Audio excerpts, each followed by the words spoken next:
રાજકોટના racecourse Madhavrao Scindia ground ખાતે દિવાળી પર્વની ભાવભેર ઉજવણી કરવામાં આવી છે। દિવાળી કાર્નિવલ અંતર્ગત આતિશબાજીનું આયોજન કરાયું હતું। આતિશબાજી જોવા મોટી સંખ્યામાં રાજકોટવાસીઓ ઉમટ્યા હતા। રંગબેરંગી ફટાકડાઓથી આકાશ જાણે કે દીપી ઉઠ્યું હોય તે પ્રકારના દ્રશ્યો જોવા મળ્યા હતા। આકાશમાં જાણે કે રંગબેરંગી ફટાકડાઓથી રંગોળી કરવામાં આવી હોય તે પ્રકારના દ્રશ્યો જોઈ લોકો મોહિત થઈ ગયા હતા।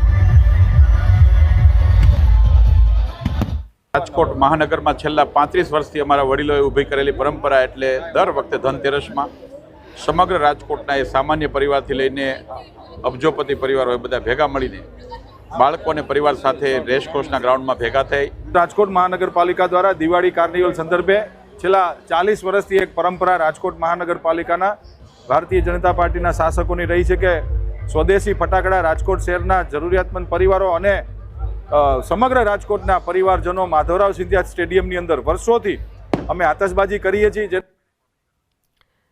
તો રાજકોટમાં દિવાળી કાર્નિવલની ધૂમ જોવા મળી રહી છે।